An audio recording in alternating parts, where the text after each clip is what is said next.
Everyone, ನಿಮ್ಮೆಲ್ಲರಿಗೂ ನನ್ನ ಚಾನೆಲ್ನಲ್ಲಿ ವೆಲ್ಕಮ್.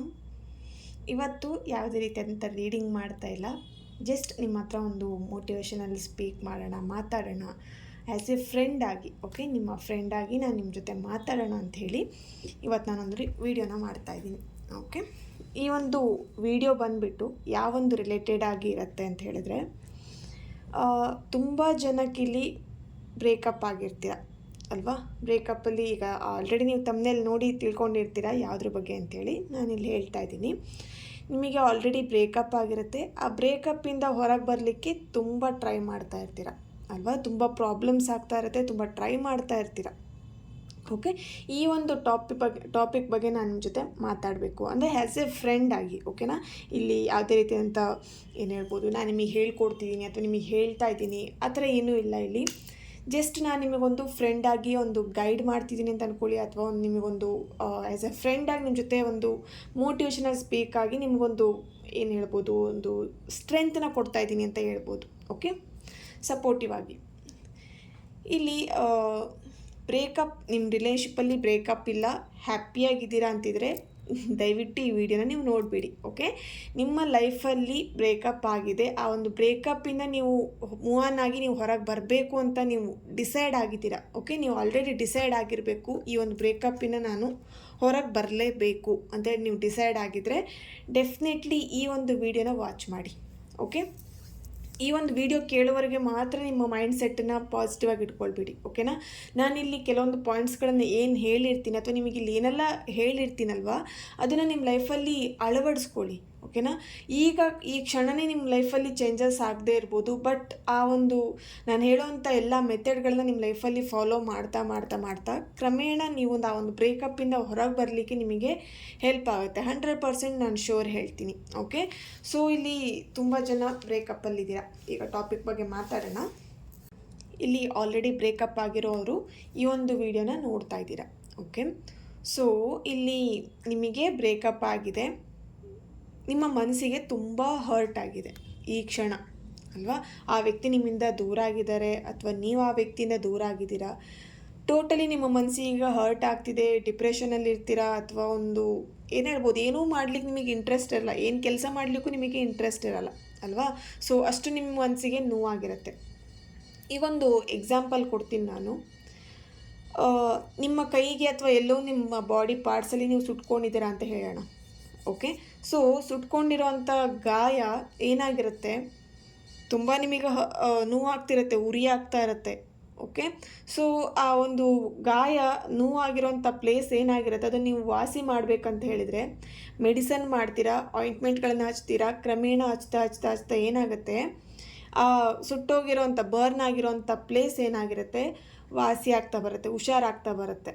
ಓಕೆ, ಏನು ಚರ್ಮ ಎಲ್ಲ ಗಾಯದಾಗೆ ಆಗಿತ್ತು ಅದೆಲ್ಲದು ಹೋಗಿಬಿಟ್ಟು ಮತ್ತೆ ಹೊಸ ಚರ್ಮ ಬರಲಿಕ್ಕೆ ಶುರು ಆಗುತ್ತೆ ಅಲ್ವಾ.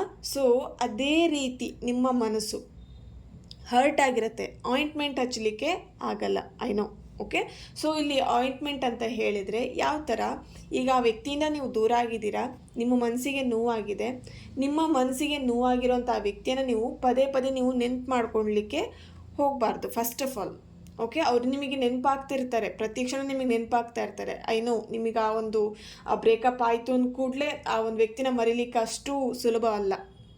ಈಗ ಮರಿಬೋದು ಅಂದರೆ ಎಲ್ಲರೂ ಹೇಳ್ತಾರೆ ಆ ವ್ಯಕ್ತಿನ ಮರ್ತು ಬಿಡು ಅಂತ ಹೇಳ್ತಾರೆ, ಅಥವಾ ನಿಮ್ಮ ಪರ್ಸನ್ ನಿಮಗೆ ಹೇಳಿರ್ತಾರೆ ನಾನು ಮರ್ತು ಬಿಡು ಅಂಥೇಳಿ.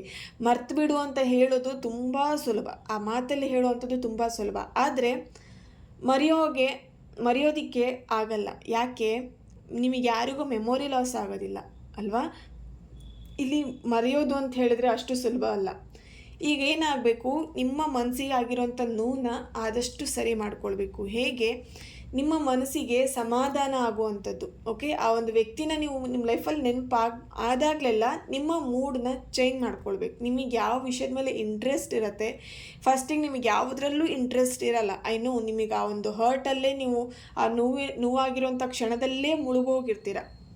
ನಿಮ್ಮನ್ನು ನೀವು ಎತ್ಕೊಂಬನ್ನಿ, ನಿಮ್ಮನ್ನು ನೀವು ಪ್ರೀತಿಸಿ, ನಿಮ್ಮನ್ನು ನೀವು ಇಲ್ಲಿ ಸಪೋರ್ಟಿವ್ ಆಗಿ ನೀವು ಬೇರೆಯವ್ರ ಮೇಲೆ ಡಿಪೆಂಡ್ ಆಗೋದಕ್ಕಿಂತ ನಿಮ್ಮ ಮೇಲೆ ನೀವು ಡಿಪೆಂಡ್ ಆಗಿ, ಆಗ ನೀವು ಇನ್ನೂ ಸ್ಟ್ರಾಂಗ್ ಆಗ್ತೀರಾ.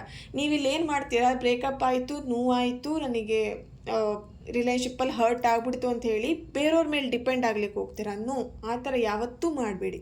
ನನ್ನ ಫ್ರೆಂಡ್ಸ್ ಮೇಲೆ ಡಿಪೆಂಡ್ ಆಗ್ತೀನಿ, ಅಥವಾ ಇನ್ನೊಬ್ಬ ಯಾರೋ ಒಬ್ಬ ವ್ಯಕ್ತಿ ಬಂದು ನನಗೆ ಸಮಾಧಾನ ಮಾಡಲಿ, ಅಥವಾ ನಾನು ಇಲ್ಲಿ ಅಳ್ತಾ ಕೂತಿದ್ದೀನಿ ಇನ್ನೊಬ್ಬ ಬಂದು ನನಗೆ ಸಮಾಧಾನ ಮಾಡಲಿ. ನೋ, ಯಾವುದೇ ಕಾರಣಕ್ಕೂ ಇನ್ನೊಬ್ಬರ ಮೇಲೆ ಡಿಪೆಂಡ್ ಆಗಬೇಡಿ. ಫಸ್ಟ್ ಆಫ್ ಆಲ್ ನಿಮ್ಮ ಮೇಲೆ ನೀವು ಡಿಪೆಂಡ್ ಆಗಿ, ನಿಮಗೆ ಹರ್ಟ್ ಆಗ್ತಿದೆ, ನಿಮ್ಮನ್ನು ನೀವು ಸ್ಟ್ರಾಂಗ್ ಮಾಡಿ.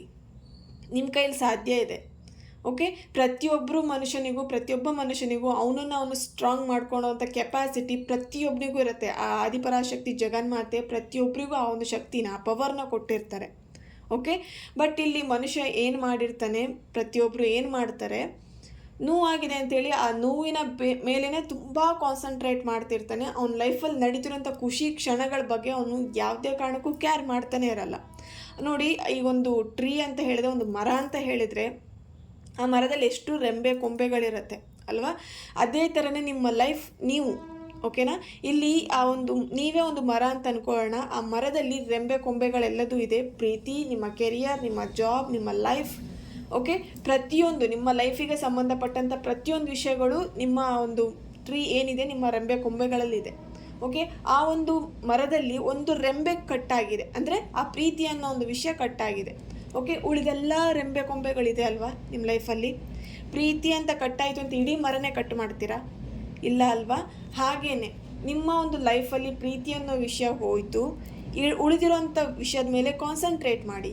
ಕೆರಿಯರ್ ಬಗ್ಗೆ ಕಾನ್ಸಂಟ್ರೇಟ್ ಮಾಡಿ. ನಿಮಗೋಸ್ಕರ ಫ್ಯಾಮಿಲಿ ನಂಬ್ಕೊಂಡಿರುತ್ತೆ, ಫ್ಯಾಮಿಲಿ ಬಗ್ಗೆ ಕಾನ್ಸಂಟ್ರೇಟ್ ಮಾಡಿ. ಓಕೆ, ನಿಮಗೋಸ್ಕರ ಫ್ರೆಂಡ್ಸ್ ಇರ್ತಾರೆ, ಫ್ರೆಂಡ್ಸ್ ಮೇಲೆ ಸ್ವಲ್ಪ ಗಮನನ ಕೊಡಿ. ಅವ್ರ ಜೊತೆ ಮಿಂಗಲ್ ಆಗಿ, ಫ್ಯಾಮಿಲಿ ಮೆಂಬರ್ಸ್ ಜೊತೆ ಮಿಂಗಲ್ ಆಗಿ. ನಿಮಗೆ ಯಾವ ವಿಷಯ ಇಷ್ಟ ಆಗುತ್ತೆ ಅದ್ರ ಬಗ್ಗೆ ನೀವು ಏನು ಹೇಳ್ಬೋದು, ಕಾನ್ಸಂಟ್ರೇಟ್ ಮಾಡಿ. ಆವಾಗ ಆ ಪ್ರೀತಿ ಅನ್ನೋ ಒಂದು ವಿಷಯ ನಿಮ್ಮ ಒಂದು ಮರದಲ್ಲಿ ಆ ಕೊಂಬೆ ಕಟ್ಟಾಗಿದೆ ಅನ್ನೋದನ್ನು ನೀವಾಗೇ ಮರ್ತಿರ್ತೀರ.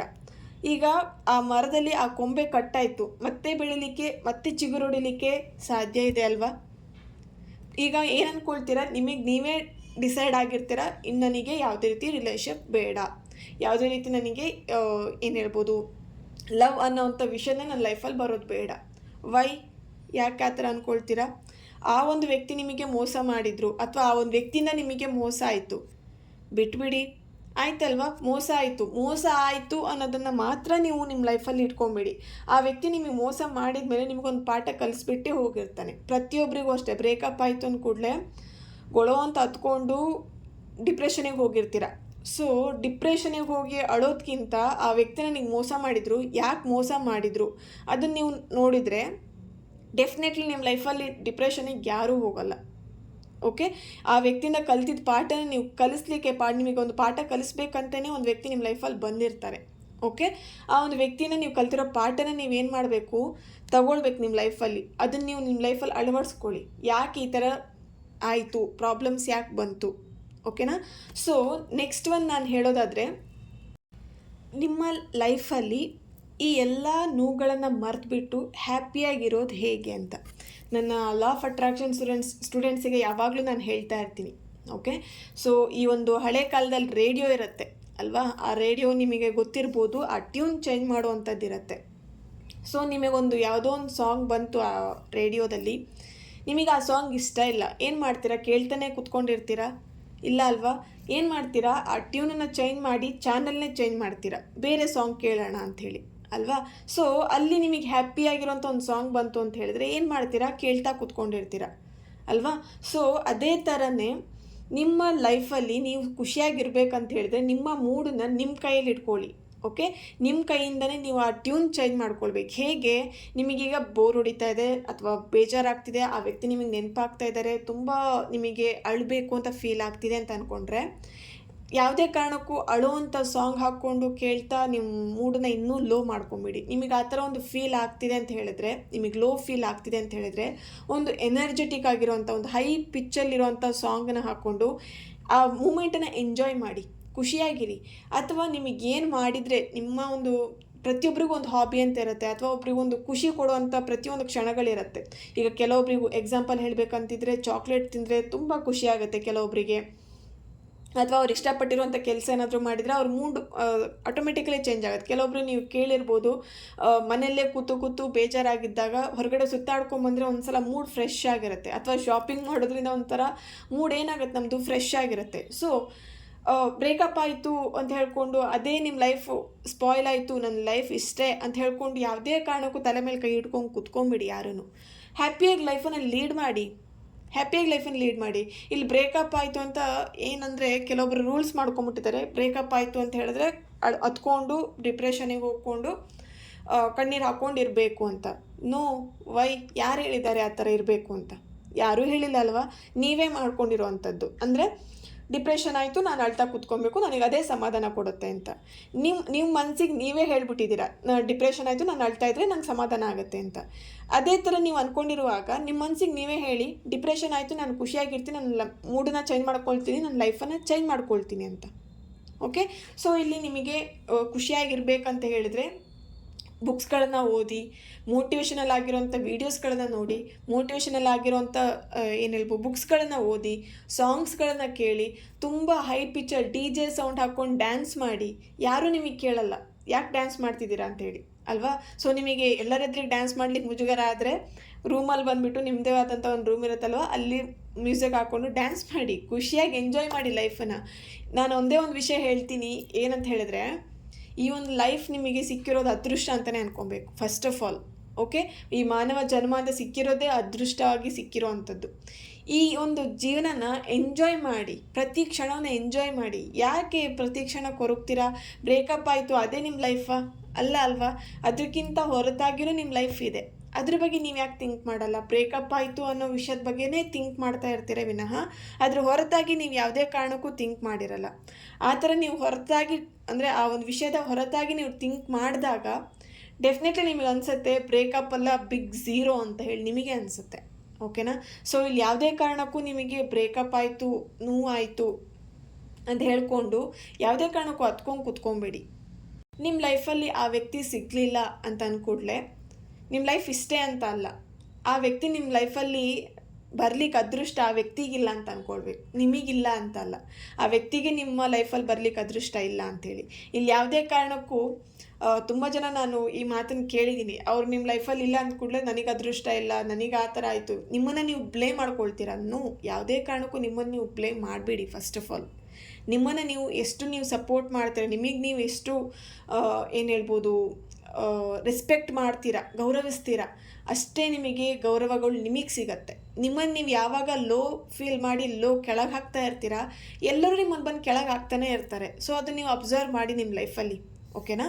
ಸೊ ಹಾಗೆಯೇ ಇಲ್ಲಿ ನಿಮ್ಮ ಲೈಫಲ್ಲಿ ಆ ವ್ಯಕ್ತಿ ಬಿಟ್ಟೋಗಿದ್ದಾರೆ ಅಂತ ಹೇಳಿದರೆ ನಿಮ್ಮ ಲೈಫಲ್ಲಿ ಆ ವ್ಯಕ್ತಿಗೆ ಇರಲಿಕ್ಕೆ ಅದೃಷ್ಟ ಇಲ್ಲ ಅಂತ ಅಂದ್ಕೊಳ್ಳಿ, ಅಷ್ಟೇ. ಓಕೆ, ಸೊ ಇಲ್ಲಿ ನೀವು ಎಷ್ಟು ನಿಮ್ಮನ್ನು ನೀವು ಮೋಟಿವೇಟ್ ಮಾಡ್ತಿರ್ತೀರ, ನಿಮಗೆ ನೀವು ಎಷ್ಟು ಸ್ಟ್ರೆಂತ್ ಕೊಡ್ತಿರ್ತೀರ, ನಿಮಗೆ ಎಷ್ಟು ನೀವು ಸ್ಟ್ರಾಂಗ್ ಮಾಡ್ತಾ ಇರ್ತೀರ, ಅಷ್ಟು ನೀವು ನಿಮ್ಮ ಲೈಫಲ್ಲಿ ಆದಷ್ಟು ಬೇಗ ಮೇಲೆ ಬರ್ತೀರಾ. ಆ ಒಂದು ಡಿಪ್ರೆಷನಿಂದ ಹೊರಗೆ ಬರಲಿಕ್ಕೆ ನಿಮಗೆ, ಅಥವಾ ಆ ಒಂದು ಬ್ರೇಕಪ್ಪಿಂದ ಹೊರಗೆ ಬರಲಿಕ್ಕೆ ನಿಮಗೆ ಹೆಲ್ಪ್ ಆಗುತ್ತೆ. ಯಾವುದೇ ಕಾರಣಕ್ಕೂ ನೀವು ಆದಷ್ಟು ಒಂಟಿಯಾಗಿರಲಿಕ್ಕೆ ಬಯಸಬೇಡಿ. ಆದಷ್ಟು ಜನಗಳ ಜೊತೆ ಮಿಂಗಲ್ ಆಗಿರಿ, ಆದಷ್ಟು ಹೊರಗಡೆ ಇರಲಿಕ್ಕೆ ಟ್ರೈ ಮಾಡಿ, ಆದಷ್ಟು ಫ್ಯಾಮಿಲಿ ಮೆಂಬರ್ಸ್ ಜೊತೆ ಟೈಮ್ ಸ್ಪೆಂಡ್ ಮಾಡಲಿಕ್ಕೆ ಟ್ರೈ ಮಾಡಿ, ಆದಷ್ಟು ನಿಮ್ಮ ಫ್ರೆಂಡ್ಸ್ಗಳ ಜೊತೆಗೆ ಹೊರಗಡೆ ಸುತ್ತಾಡಲಿಕ್ಕೆ, ಶಾಪಿಂಗ್ ಮಾಡಲಿಕ್ಕೆ, ಹೆಚ್ಚಾಗಿ ನೀವು ಜನಗಳ ಜೊತೆಗೆ ಬೆರೀಲಿಕ್ಕೆ ಟ್ರೈ ಮಾಡಿ, ನಿಮಗೆ ಇಷ್ಟ ಆಗಿರೋಂಥ ಕೆಲಸಗಳನ್ನು ಮಾಡಲಿಕ್ಕೆ ಟ್ರೈ ಮಾಡಿ. ಆಗಲ್ಲ ನಿಮಗೆ ಫಸ್ಟಿಗೆ ನನಗೆ ಗೊತ್ತಾಗುತ್ತೆ ನಿಮ್ಮ ನೋವು ಎಷ್ಟಿರತ್ತೆ ಅಂತ ಹೇಳಿ. ಬಟ್ ಆ ನೋವಿಗೆ ನೀವು ಎನರ್ಜಿ ಕೊಡಬೇಡಿ ಯಾವುದೇ ಕಾರಣಕ್ಕೂ. ಓಕೆ, ಆ ನೋವಿನ ನಿಮಗೆ ಹೊರಗೆ ಬರಲಿಕ್ಕೆ ಡೆಫಿನೆಟ್ಲಿ 100% ನಿಮ್ಮ ಕೈಯಲ್ಲಿ ಸಾಧ್ಯ ಇದೆ. ನೀವು ಮನಸ್ಸು ಮಾಡಿದರೆ ಪ್ರತಿಯೊಂದು ಮಾಡಲಿಕ್ಕೆ ಸಾಧ್ಯ ಇದೆ. ನೀವು ಕೆಲವೊಬ್ರು ಏನು ಮಾಡ್ತೀರಾ, ಮನಸ್ಸು ಮಾಡಲ್ಲ, ಯಾರು ಬರ್ತಾರೆ ಇದೇ ಆ ನೋವಲ್ಲೇ ಖುಷಿ ಇದೆ ಅಂತ ಅಂದ್ಕೊಂಡ್ಬಿಡ್ತೀರ. ನೋವಲ್ಲೇ ಖುಷಿ ಇಲ್ಲ, ಹ್ಯಾಪಿಯಲ್ಲಿರೋದು ಖುಷಿ. ಓಕೆ, ಫಸ್ಟ್ ಅದನ್ನು ತಿಳ್ಕೊಳ್ಳಿ. ಹ್ಯಾಪಿಯಲ್ಲಿರೋದು ಖುಷಿ, ನೋವಲ್ಲಿ ಯಾವುದೇ ಕಾರಣಕ್ಕೂ ಖುಷಿ ಇಲ್ಲ. ಓಕೆನಾ? ಯಾವುದೇ ಕಾರಣಕ್ಕೂ ಅಳುವಂಥದ್ದಾಗಿರಲಿ ಅಥವಾ ಅದ್ರ ಬಗ್ಗೆನೇ ಥಿಂಕ್ ಮಾಡ್ತಿರೋದು, ನೆಗೆಟಿವ್ ಆಗೇ ಥಿಂಕ್ ಮಾಡ್ತಿರೋ ಅಂಥದ್ದು ಮಾಡಬೇಡಿ. ಆದಷ್ಟು ಪಾಸಿಟಿವ್ ಆಗಿರಿ. ಪಾಸಿಟಿವ್ ಆಗಿದ್ದಷ್ಟು ನಿಮ್ಮ ಲೈಫಲ್ಲಿ ಪಾಸಿಟಿವ್ ಆಗಿರೋವಂಥದ್ದೇ ನಡೀತಾ ಇರುತ್ತೆ. ಓಕೆ, ಹಾಗೆ ಇಲ್ಲಿ ಇನ್ನೊಂದು ವಿಷಯ ಹೇಳಲಿಕ್ಕೆ ಇಷ್ಟಪಡ್ತೀನಿ. ಆಲ್ರೆಡಿ ಆ ವ್ಯಕ್ತಿ ನಿಮ್ಮ ಲೈಫಲ್ಲಿ ಯಾರು ಬಂದಿರ್ತಾರೆ, ಬ್ರೇಕಪ್ ಆಗಿರ್ತಾರೆ ಅಥವಾ ನಿಮ್ಮ ಲೈಫಲ್ಲಿ ಯಾವ ವ್ಯಕ್ತಿ ಇರ್ತಾರಲ್ವ, ಆ ವ್ಯಕ್ತಿಗೆ ಆಲ್ರೆಡಿ ಮದುವೆ ಆಗಿರುತ್ತೆ ಅಂತ ಅಂದ್ಕೊಳ್ಳೋಣ, ಅಥವಾ ಮದುವೆ ಆಗಲಿಕ್ಕೆ ಅವರಿಗೆ ಹುಡುಗಿಯೆಲ್ಲ ಫಿಕ್ಸ್ ಆಗಿರುತ್ತೆ. ಕೆಲವೊಬ್ರು ತುಂಬ ಜನ, ಇದು ಕೆಲವೊಬ್ಬರಲ್ಲ ತುಂಬ ಜನ ನನ್ನ ಹತ್ರ ಕೇಳಿದ್ದೀರ. ಓಕೆ, ಸೊ ಆ ವ್ಯಕ್ತಿನ ನನ್ನ ಲೈಫಲ್ಲಿ ಹೊರಗೆ ಮತ್ತೆ ಕರ್ಕೊಂಬರ್ಲಿಕ್ಕಾಗತ್ತಾ ಅಂಥೇಳಿ ನೋಡಿ. ಒಂದು ಯೋಚನೆ ಮಾಡಿ, ಅವ್ರು ಆಲ್ರೆಡಿ ಮ್ಯಾರಿಡ್ ಆಗಲಿಕ್ಕೆ, ಮದುವೆ ಆಗಲಿಕ್ಕೆ ಒಪ್ಕೊಂಡಿದ್ದಾರೆ. ಓಕೆ, ನೀವು ಬೇಡ ಅಂತ ಹೇಳಿ ಅವರು ಬೇರೆ ಒಂದು ಮದುವೆ ಮಾಡ್ಕೊಳ್ಲಿಕ್ಕೆ ಆಲ್ರೆಡಿ ಅವರು ಡಿಸೈಡ್ ಆಗಿದ್ದಾರೆ. ಅವರು ಡಿಸೈಡ್ ಆಗಿರೋಂಥ ವ್ಯಕ್ತಿನ ನಿಮ್ಮ ಲೈಫಲ್ಲಿ ಕರ್ಕೊಂಬರ್ಲಿಕ್ಕೆ ನಿಜವಾಗ್ಲೂ ಅದು ದಡ್ಡತನ ಅಂತ ಹೇಳ್ತೀನಿ. ಅವ್ರು ನಿಮ್ಮ ಜೊತೆಗೂ ಹ್ಯಾಪಿಯಾಗಿರಲ್ಲ, ಅವ್ರು ಆ ಮದುವೆ ಆಗಿರೋಂಥ ವ್ಯಕ್ತಿ ಜೊತೆಗೂ ಹ್ಯಾಪಿಯಾಗಿರಲ್ಲ. ಓಕೆ, ನೀವೇನು ಇಲ್ಲಿ ಲೈಫಿಗೆ ಬಂದಿರೋಂಥದ್ದು ಯಾಕೆ, ಏನು ರೀಸನಿಗೋಸ್ಕರ ಬಂದಿದ್ದೀರಾ? ಹ್ಯಾಪಿಯಾಗಿ ಒಂದು ರಿಲೇಷನ್ಶಿಪ್ನ ಲೀಡ್ ಮಾಡಲಿಕ್ಕೆ, ಹ್ಯಾಪಿಯಾಗಿರೋ ಲೈಫನ್ನು ಲೀಡ್ ಮಾಡಲಿಕ್ಕೋಸ್ಕರ ಬಂದಿದ್ದೀರ ಅಲ್ವಾ? ಸೊ ಒಂದು ಯೋಚನೆ ಮಾಡಿ, ಆ ವ್ಯಕ್ತಿ ನಿಮ್ಮ ಲೈಫಲ್ಲಿ ಬರ್ತಾ ಇಲ್ಲ, ನಿಮ್ಮ ಲೈಫಲ್ಲಿ ಆ ವ್ಯಕ್ತಿ ಸಿಗ್ತಾ ಇಲ್ಲ ಅಂತ ಎಷ್ಟೇ ನೀವು ಟ್ರೈ ಮಾಡಿದ್ರೂ ಆ ವ್ಯಕ್ತಿ ನಿಮ್ಮ ಲೈಫಲ್ಲಿ ಸಿಗ್ತಾ ಇಲ್ಲ ಅಂತ ಹೇಳಿದ್ರೆ, ಯೂನಿವರ್ಸ್ ನಿಮಗೋಸ್ಕರ ಒಂದು ಬ್ಯೂಟಿಫುಲ್ ಆಗಿರೋಂಥ ಪರ್ಸನ್ ನಿಮಗೋಸ್ಕರ ಒಂದು ರೆಡಿ ಮಾಡಿದ್ದಾರೆ ಅಂತ ಹೇಳಿ ತಿಳ್ಕೊಬೇಕಾಗತ್ತೆ ಫಸ್ಟ್ ಆಫ್ ಆಲ್. ಓಕೆ, ಆ ವ್ಯಕ್ತಿನೇ ಲಾಸ್ಟ್ ಅಲ್ಲ ನಿಮ್ಮ ಲೈಫಲ್ಲಿ. ಫಸ್ಟ್ ಅದನ್ನು ತಿಳ್ಕೊಳ್ಳಿ. ಆ ಏನು ನಿಮಗೆ ಹರ್ಟ್ ಮಾಡಿರೋಂಥ ವ್ಯಕ್ತಿನೇ ನಿಮ್ಮ ಲೈಫಲ್ಲಿ ಲಾಸ್ಟ್ ಅಲ್ಲ. ಓಕೆ, ನಿಮ್ಮ ಲೈಫಲ್ಲಿ ಆ ವ್ಯಕ್ತಿನ ಹರ್ಟ್ ಆಗಿದೆ ಅಂತ ಹೇಳಿದ್ರೆ, ನಿಮ್ಮ ಲೈಫಲ್ಲಿ ಒಂದು ಖುಷಿ ಕೊಡುವಂಥ ಒಂದು ಬ್ಯೂಟಿಫುಲ್ ಆಗಿರೋಂಥ ವ್ಯಕ್ತಿ ನಿಮ್ಮ ಲೈಫಲ್ಲಿ ಯೂನಿವರ್ಸ್ ರೆಡಿ ಮಾಡಿದ್ದಾರೆ ಅಂತ ಅರ್ಥ. ಆ ವ್ಯಕ್ತಿಗೋಸ್ಕರ ನೀವು ಅಟ್ರ್ಯಾಕ್ಟ್ ಮಾಡಿ. ಡೆಫಿನೆಟ್ಲಿ ನಿಮ್ಮ ಲೈಫಲ್ಲಿ ಒಂದು ನಿಮಗೆ ಪ್ರೀತಿ ಕೊಡುವಂಥ, ನಿಮ್ಮನ್ನು ಕೇರ್ ಮಾಡೋವಂಥ, ನಿಮ್ಮನ್ನು ಚೆನ್ನಾಗಿ ನೋಡ್ಕೊಳ್ಳೋವಂಥ ಒಂದು ಒಳ್ಳೆ ಆಗಿರೋಂಥ ವ್ಯಕ್ತಿ ನಿಮ್ಮ ಲೈಫಲ್ಲಿ ಬಂದೇ ಬರ್ತಾರೆ. ಅದನ್ನು ಅಟ್ರ್ಯಾಕ್ಟ್ ಮಾಡಿ. ಈಗ ತುಂಬ ಜನ ಹೇಳ್ತೀರಾ ಏನಂತ ಹೇಳಿದ್ರೆ, ಆಲ್ರೆಡಿ ಬ್ರೇಕಪ್ ಆಗಿರುತ್ತೆ, ನನ್ನ ಲೈಫಲ್ಲಿ ಇದೇ ಥರನೇ ವ್ಯಕ್ತಿ ಬರ್ತಾರ? ಇದೇ ಥರನೇ ವ್ಯಕ್ತಿ ಬರಲ್ಲ. ಓಕೆ, ನೀವು ಹೇಗೆ ಒಂದು ವ್ಯಕ್ತಿನ ಅಟ್ರ್ಯಾಕ್ಟ್ ಮಾಡ್ತಿರ್ತೀರ, ಅದೇ ಥರನೇ ನಿಮ್ಮ ಲೈಫಲ್ಲಿ ಬರ್ತಾರೆ ಆ ವ್ಯಕ್ತಿಗಳು. ಓಕೆ, ಸೊ ನಿಮ್ಮ ಲೈಫಲ್ಲಿ ಏನು ಬೇಕು, ನಿಮ್ಮ ಒಂದು ರಿಲೇಷನ್ಶಿಪ್ಪಲ್ಲಿ ಹ್ಯಾಪಿಯಾಗಿರೋವಂಥ ನಿಮ್ಮ ಪಾರ್ಟ್ನರ್, ನಿಮ್ಮ ಪರ್ಸನ್ ಏನಿದ್ದಾರೆ, ನಿಮ್ಮನ್ನು ತುಂಬ ಪ್ರೀತಿ ಮಾಡುವಂಥ ವ್ಯಕ್ತಿ ಬೇಕೇ ವಿನಃ ನಿಮಗೆ ನೋವು ಕೊಡುವಂಥ ಅಥವಾ ನಿಮಗೆ ನೋವು ಉಂಟು ಮಾಡುವಂಥ ಒಂದು ವ್ಯಕ್ತಿ ಬೇಡ. ಅದು ಯಾರಿಗೂ ಬೇಡ ಅಲ್ವಾ? ಸೊ ಅದೇ ಥರ ಒಂದು ಯೋಚನೆ ನೆನ್ಪಿಟ್ಕೊಳ್ಳಿ. ಅದನ್ನು ನಿಮಗೆ ಆ ವ್ಯಕ್ತಿ ನೀವು ಎಷ್ಟೇ ಟ್ರೈ ಮಾಡಿದ್ರು ನಿಮ್ಮ ಲೈಫಲ್ಲಿ ಬರ್ತಾ ಇಲ್ಲ, ನಿಮಗೆ ಸಿಗ್ತಾ ಇಲ್ಲ ಅಂತ ಹೇಳಿದ್ರೆ, ಯೂನಿವರ್ಸ್ ನಿಮಗೋಸ್ಕರ ಒಂದು ಬ್ಯೂಟಿಫುಲ್ ಆಗಿರೋಂಥ ಸ್ಪೆಷಲ್ ಪರ್ಸನ್ನ ನಿಮಗೋಸ್ಕರ ರೆಡಿ ಮಾಡಿದ್ದಾರೆ ಅಂತ ಹೇಳಿ. ಓಕೆ, ಇಷ್ಟೊತ್ತು ಆ ಒಂದು ವ್ಯಕ್ತಿಯಿಂದ ಹೇಗೆ ದೂರ ಆಗಿದ್ದೀರಾ, ಅದನ್ನು ಮರೆಯೋದು ಹೇಗೆ, ನಿಮ್ಮ ಒಂದು ಮೂಡನ್ನ ಚೇಂಜ್ ಮಾಡ್ಕೊಳ್ಳೋದು ಹೇಗೆ, ಹ್ಯಾಪಿ ಮೂಡಾಗಿ ತೊಗೊಳ್ಳೋದು ಹೇಗೆ, ಎಲ್ಲದನ್ನು ನೀವು ಗೊತ್ತಾಯಿತು ಅಲ್ವಾ? ಈಗ ಫಸ್ಟು ನಿಮ್ಮನ್ನು ನೀವು ಹೀಲ್ ಮಾಡಬೇಕಾಗಿರುತ್ತೆ. ಇದೆಲ್ಲದನ್ನು ಮಾಡಲಿಕ್ಕೂ ಮುಂಚೆ ನಿಮ್ಮನ್ನು ನೀವು ಹೀಲ್ ಮಾಡಬೇಕಾಗತ್ತೆ. ಯಾಕೆ ಹೇಳಿದರೆ, ಈ ಒಂದು ರಿಲೇಷನ್ಶಿಪ್ಪಲ್ಲಿ ನೀವು ತುಂಬಾ ನೋವು ತಿಂದಿರ್ತೀರ, ತುಂಬಾ ನಿಮಗೆ ನೀವು ಹರ್ಟ್ ಮಾಡ್ಕೊಂಡಿರ್ತೀರ, ನಿಮಗೆ ಗೊತ್ತಿಲ್ಲದೆ ನಿಮ್ಮನ್ನು ಹರ್ಟ್ ಆಗಿರುತ್ತೆ ಇದರಲ್ಲಿ. ಓಕೆ, ನಿಮಗೆ ಗೊತ್ತಿರಲ್ಲ ನೀವು ಎಷ್ಟು ಹರ್ಟ್ ಆಗಿರ್ತೀರಾ ಅಂಥೇಳಿ. ಫಸ್ಟ್ ಇಲ್ಲಿ ನಿಮ್ಮನ್ನು ನೀವು ಹೀಲ್ ಮಾಡುವಂಥ ಪ್ರೊಸೆಸಿಂಗ್ ಫಸ್ಟ್ ಆಗಬೇಕಾಗಿರುತ್ತೆ. ಈಗ ನೀವು ಯಾವುದೇ ಒಂದು ರಿಲೇಷನ್ಶಿಪ್ಪನ್ನು ನೀವು ಹೊಸ್ದಾಗಿ ಅಟ್ರ್ಯಾಕ್ಟ್ ಮಾಡ್ತೀರಾ, ಅಥವಾ ನಿಮ್ಮ ಲೈಫಲ್ಲಿ ಒಂದು ಬ್ಯೂಟಿಫುಲ್ ಆಗಿರೋಂಥ ರಿಲೇಷನ್ಶಿಪ್ ಬರಬೇಕು, ಅಥವಾ ನಿಮ್ಮನ್ನೇ ನೀವು ಪ್ರೀತಿ ಮಾಡಬೇಕು, ಮತ್ತು ನಿಮ್ಮ ಜೊತೆ ನೀವು ಹ್ಯಾಪಿ ಮೂಮೆಂಟ್ಸನ್ನ ಲೀಡ್ ಮಾಡಬೇಕು ಅಂತ ಇದ್ದರೆ, ಫಸ್ಟ್ ನಿಮ್ಮನ್ನು ನೀವು ಹೀಲ್ ಮಾಡಬೇಕಾಗಿರುತ್ತೆ. ಓಕೆ, ಸೊ ಅದಕ್ಕೆ ನಾನು ಇಲ್ಲಿ ಒಂದು ಸಣ್ಣ ಒಂದು ಮೆಡಿಟೇಷನ್ನ ನಿಮಗೆ ಹೇಳ್ತೀನಿ. ಓಕೆ, ಅದನ್ನು 21 ಡೇಸ್ ಡೈಲಿ ಮಾಡ್ತಾ ಬನ್ನಿ. ನಾನು ನಿಮಗೆ ಟೈಮಿಂಗ್ಸ್ನ ಅಂದರೆ 21 ಡೇಸ್ ನಾನು ಹೇಳ್ತೀನಿ. ಬಟ್ ಇದನ್ನು ನಿಮ್ಮ ಲೈಫ್ ಲಾಂಗ್ ತೊಗೊಂಡು ಹೋದರೆ ಡೆಫಿನೆಟ್ಲಿ ನಿಮ್ಮನ್ನು ನೀವು ಹೀಲ್ ಮಾಡ್ತಾ ಅದು 21 ಡೇಸಲ್ಲೇ ಚೇಂಜಸ್ ಆಗೋದು, ನಿಮ್ಮಲ್ಲೇ ಚೇಂಜಸ್ ಆಗೋದನ್ನು ನೀವು ನೋಡ್ತೀರಾ. ಓಕೆ, ಅಬ್ಸರ್ವ್ ಮಾಡಿ. ಪ್ರತಿದಿನ ಈ ಮೆಡಿಟೇಷನ್ನ ಮಾಡ್ತಾ ಪ್ರತಿದಿನ ನಿಮ್ಮನ್ನು ನೀವು ಅಬ್ಸರ್ವ್ ಮಾಡಬೇಕು. ಹೇಗೆ ನಿಮ್ಮಲ್ಲಿ ಚೇಂಜಸ್ ಆಗ್ತಿದೆ, ಏನು ಚೇಂಜಸ್ ಆಗ್ತಿದೆ, ನಿಮ್ಮ ಫೀಲಿಂಗ್ಸಲ್ಲಿ ಏನು ಚೇಂಜಸ್ ಆಗ್ತಿದೆ, ಅಥವಾ ನಿಮ್ಮ ಸುತ್ತಮುತ್ತ ವಾತಾವರಣ ಎಷ್ಟು ಚೇಂಜಸ್ ಆಗ್ತಿದೆ, ನಿಮ್ಮ ಮೂಡ್ ಹೇಗೆ ಚೇಂಜಸ್ ಆಗ್ತಿದೆ, ಎಷ್ಟು ನೀವು ಪಾಸಿಟಿವ್ ಆಗಿ ಥಿಂಕ್ ಮಾಡ್ತಿದ್ದೀರಾ, ಪ್ರತಿಯೊಂದನ್ನು ಅಬ್ಸರ್ವ್ ಮಾಡಿ. ಪ್ರತಿ ಕ್ಷಣ ನೀವು ಅಬ್ಸರ್ವ್ ಮಾಡಿ. ಆವಾಗ ನಿಮಗೆ ಗೊತ್ತಾಗುತ್ತೆ ಇದೇನು ನಿಮಗೆ ರಿಸಲ್ಟ್ ಕೊಡ್ತಾ ಇದೆ ಈ ಮೆಡಿಟೇಷನ್ ಅಂತ ಹೇಳಿ. ಓಕೆ, ಈ ಒಂದು ಮೆಡಿಟೇಷನ್ ನನ್ನ ಚಾನಲಲ್ಲಿ ಆಲ್ರೆಡಿ ನಾನು ಹಾಕಿದ್ದೀನಿ. ಓಪನೋ ಟ್ರಿಕ್ ಅಂತ ಹೇಳಿಬಿಟ್ಟು ಮೆಡಿಟೇಷನ್ ಅಂತ ಹೇಳಿ ಹಾಕಿದ್ದೀನಿ. ಆ ಒಂದು ಓಪನೋ ಮೆಡಿಟೇಷನ್ನ ಡೈಲಿ ನೈಟ್ ಅಥವಾ ಮಾರ್ನಿಂಗ್ ಮಾಡ್ತಾ ಬನ್ನಿ. ಓಕೆನಾ? ಅದರೊಂದು 4 ಲೈನ್ ಇದೆ. I am sorry, please forgive me, I love you, I thank you ಅಂತ. ಈ ಒಂದು ಮೆಡಿಟೇಷನ್ ನೀವು ಮಾಡುವಾಗ ಫಸ್ಟು ನಿಮ್ಮ ಫೋಟೋನ ನೀವು ನೋಡ್ತಾ ಈ ಒಂದು ಮೆಡಿಟೇಷನ್ ಮಾಡಲಿಕ್ಕೆ ಸ್ಟಾರ್ಟ್ ಮಾಡಿ. ಓಕೆ, ಫಸ್ಟ್ ನಿಮ್ಮನ್ನು ನೀವು ನೋಡಬೇಕು. ನಿಮ್ಮ ಫೋಟೋ, ನಿಮ್ಮ ಮೊಬೈಲಲ್ಲಿ ನಿಮ್ಮ ಫೋಟೋಸ್ ಇರುತ್ತೆ ಅಲ್ವಾ, ಆ ಫೋಟೋಸನ್ನು ಇಟ್ಕೊಂಡು ಈ ಒಂದು ಹೊಪ್ಪನೊಪ್ಪನ ಮಂತ್ರವನ್ನು ಹೇಳ್ತಾ ನಿಮ್ಮನ್ನು ನೀವು ಫಸ್ಟು ಹೀಲ್ ಮಾಡಿ. ಆ ಫೀಲಿಂಗ್ ಇರಬೇಕು. ಆ ಒಂದು ಮಂತ್ರ ನೀವು ಹೇಳ್ತಾ ಇರುವಾಗ, ಆ ಒಂದು ಲೈನ್ಗಳನ್ನು ನೀವು ಹೇಳುವಾಗ ಆ ಫೀಲಿಂಗ್ ಇರಬೇಕು. ನಿಮ್ಮನ್ನು ನೀವು ಎಷ್ಟು ಹರ್ಟ್ ಮಾಡಿರ್ತೀರ ಅದಕ್ಕೆ ಕ್ಷಮೆನ ಕೇಳಿ, ಸಾರಿ ಕೇಳಿ. ಓಕೆ, ನಿಮ್ಮನ್ನು ನೀವು ಪ್ರೀತಿ ಮಾಡ್ತೀರಾ, ಐ ಲವ್ ಯು ಅಂತ ಹೇಳಿ. ಓಕೆ, ಸೊ ಥ್ಯಾಂಕ್ ಯು ಹೇಳಿ, ನಿಮಗೆ ನೀವು ಥ್ಯಾಂಕ್ ಯು ಹೇಳಿ. ನಿಮಗೆ ನೀವು ಎಷ್ಟೋ ಸಲ ಸಪೋರ್ಟಿವ್ ಆಗಿ ನಿಂತಿರ್ತೀರ, ಸೊ ಅದಕ್ಕೆ ಥ್ಯಾಂಕ್ ಯು ಹೇಳಿ. ಓಕೆ, ಸೊ ಇದನ್ನು ನೀವು ಡೈಲಿ ಮಾಡ್ತಾ, ಈ ಮೆಡಿಟೇಷನ್ನ ಮಾಡ್ತಾ ಮಾಡ್ತಾ ನಿಮ್ಮ ಲೈಫಲ್ಲಿ ಆಲ್ಮೋಸ್ಟ್ ತುಂಬಾ ಚೇಂಜಸ್ ಕಾಣಿಸ್ತತೆ ನಿಮ್ಮ ಲೈಫಲ್ಲಿ. ಓಕೆ, ನೀವು ಅದನ್ನು ಆಲ್ರೆಡಿ ಹೇಳಿದಾಗೆ ನಾನು ಅಬ್ಸರ್ವ್ ಮಾಡಿ ಡೆಫಿನೆಟ್ಲಿ ಈ ಒಂದು ಬ್ರೇಕಪ್ಪಿಂದ, ಈ ಒಂದು ನೋವಿಂದ ನೀವು 100% ನೀವು ಹೊರಗೆ ಬರಲಿಕ್ಕೆ ಚಾನ್ಸ್ ಇದೆ. ಓಕೆ, ನಿಮ್ಮ ಈ ಒಂದು ರಿಲೇಶಿಪ್ಪಿಂದ ಅಥವಾ ಈ ಒಂದು ಬ್ರೇಕಪ್ಪಿಂದ ಹೊರಗೆ ಬರಲಿಕ್ಕೆ ಹೊರಗೆ ಕರ್ಕೊಂಬರಲಿಕ್ಕೆ ಬೇರೆ ಯಾರಿಂದನೂ ಚಾನ್ಸ್ ಇಲ್ಲ. ನಾನು ಅದನ್ನು ಹೇಳ್ತೀನಿ, ಸ್ಟ್ರಾಂಗಾಗಿ ಹೇಳ್ತೀನಿ. ಈ ಒಂದು ಬ್ರೇಕಪ್ಪಿಂದ, ಈ ಒಂದು ನೋವಿಂದ ಕರ್ಕೊಂಬರಲಿಕ್ಕೆ, ಹೊರಗೆ ಬರಲಿಕ್ಕೆ ಆ ಒಂದು ಪವರ್ ಇರೋದು ನಿಮಗೆ ಮಾತ್ರ. ಓಕೆ, ನಿಮಗೆ ಮಾತ್ರ ಈ ಒಂದು ಪವರ್ ಇರೋದು. ಸೊ ನಾನು ಹೇಳಿರೋವಂಥ ಎಲ್ಲ ಪಾಯಿಂಟ್ಸ್ಗಳನ್ನು ನಿಮ್ಮ ಲೈಫಲ್ಲಿ ಅಳವಡಿಸ್ಕೊಂಡು ಮೆಡಿಟೇಷನ್ನ ಮಾಡಲಿಕ್ಕೆ ಸ್ಟಾರ್ಟ್ ಮಾಡಿ. Okay, God bless you all and thank you so much.